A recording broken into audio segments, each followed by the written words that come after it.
इस वीडियो में हम चर्चा करेंगे कि घनाभ का पृष्ठीय क्षेत्रफल या फिर सरफेस एरिया कैसे ज्ञात करते हैं। यह वीडियो कक्षा 8 के गणित विषय पर आधारित है। तो आइए जानते हैं कि इस वीडियो में हम क्या क्या सीखेंगे। इस वीडियो में हम चर्चा करेंगे कि घनों से बने एक घनाभ का पृष्ठीय क्षेत्रफल कैसे ज्ञात करते हैं। साथ ही साथ हम देखेंगे कि एक घनाभ का पृष्ठीय क्षेत्रफल कैसे ज्ञात करते हैं और एक से अधिक घनाभ को मिलाकर बनी हुई आकृति का पृष्ठीय क्षेत्रफल कैसे ज्ञात करते हैं। तो आपको यहाँ पर एक पासे के लिए कुछ नेट बनाए हुए हैं। हमने पिछले वीडियो में देखा कि किसी 3D आकृति का नेट हम कैसे बनाते हैं। क्या आप बता सकते हैं कि कौन कौन सी आकृति को मोड़ने पर आपको इस पासे का आकार मिलेगा? बिल्कुल ठीक। तो आप अपना यहाँ पर उत्तर मिलान कर सकते हैं। यहाँ पर A और D से सिर्फ हम यह पासा बना सकते हैं, अन्य नेट से हम इस पासे को नहीं बना सकते हैं। तो आज के वीडियो में हम चर्चा करेंगे कि किसी घनाभ का पृष्ठीय क्षेत्रफल कैसे ज्ञात करते हैं।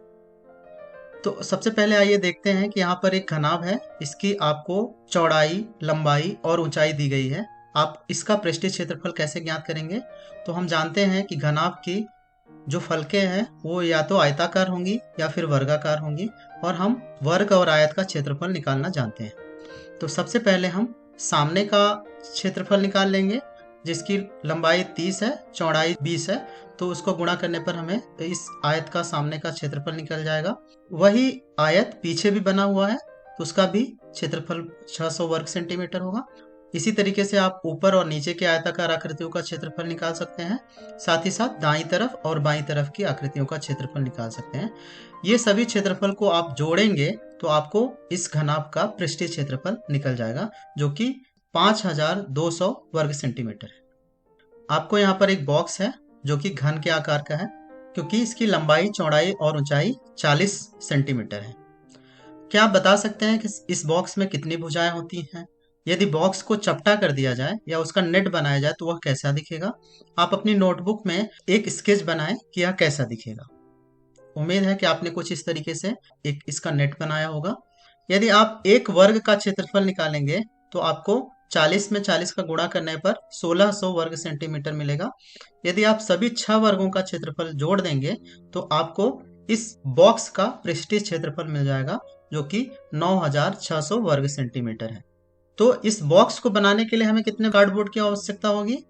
कुल मिलाकर बॉक्स को बनाने के लिए हमें 9600 वर्ग सेंटीमीटर कार्डबोर्ड की आवश्यकता होगी। अब आइए नेट की मदद से हम किसी भी घनाभ का पृष्ठीय क्षेत्रफल ज्ञात करना सीखें। तो आप यहाँ पर देख सकते हैं कि इस आकृति का यदि हम नेट बनाएं तो कुछ इस तरीके से बनेगा, और इसकी लंबाई, चौड़ाई और ऊंचाई हमें दी है। इसको हम यहाँ पर लिख देंगे। यदि आप इस ए आयत का क्षेत्रफल निकालेंगे तो आपको 6 में 2 का गुणा करने पर 12 मिलेगा। इसी तरीके से दूसरा ए का भी क्षेत्रफल वही होगा।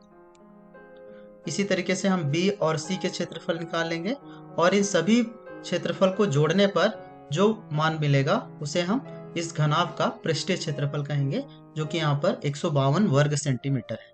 आइए अब आपको एक और उदाहरण दिया गया है, आप इसका पृष्ठीय क्षेत्रफल निकालें।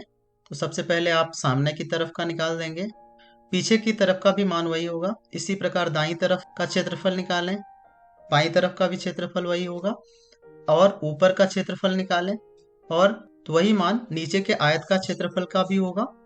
इस प्रकार से यदि हमें कुल पृष्ठीय क्षेत्रफल ज्ञात करना है तो आप इन सभी मानों को जोड़ लेंगे, तो आपको कुल मिलाकर इस घनाभ का पृष्ठीय क्षेत्रफल निकल जाएगा, जो कि 100 वर्ग सेंटीमीटर है। अब आपको यहाँ पर एक उदाहरण दिया गया है। आप इस उदाहरण को ध्यान में रखते हुए इस घनाभ का पृष्ठीय क्षेत्रफल ज्ञात करें। उम्मीद है कि आपने कुछ इस तरीके से किया होगा, और इस घनाभ का पृष्ठीय क्षेत्रफल आपको 112 वर्ग सेंटीमीटर मिला होगा। आइए एक और उदाहरण देखें। यहाँ पर यह घनाभ के लंबाई, चौड़ाई और ऊंचाई दी गई है। इनका कहना है कि इसका पृष्ठीय क्षेत्रफल 99 वर्ग सेंटीमीटर है, और इसका कहना है कि इस घनाभ का पृष्ठीय क्षेत्रफल 198 वर्ग सेंटीमीटर है। इसमें क्या गलत है? आप इसका सही उत्तर ज्ञात करें। आप वीडियो को थोड़े समय रोकें और इन घनाभ को अपने नोटबुक पर बनाएं और इनके पृष्ठीय क्षेत्रफल ज्ञात करें। अब आप अपने उत्तर का मिलान कर लें। तो इस वीडियो में हमने सीखा कि घनों से बने एक घनाभ का पृष्ठीय क्षेत्रफल कैसे ज्ञात करते हैं। साथ ही साथ हमने एक घनाभ का पृष्ठीय क्षेत्रफल ज्ञात करना सीखा और हमने एक से अधिक घनाभ को मिलाकर बनी हुई आकृति का पृष्ठीय क्षेत्रफल ज्ञात करना सीखा। अब आप निम्न प्रश्न का वर्णन करते हुए अपने मित्र को एक व्हाट्सएप संदेश लिखें। आपके लिए प्रश्न है, घनाभ का पृष्ठीय क्षेत्रफल कैसे ज्ञात करते हैं। इस वीडियो में इतना ही। धन्यवाद।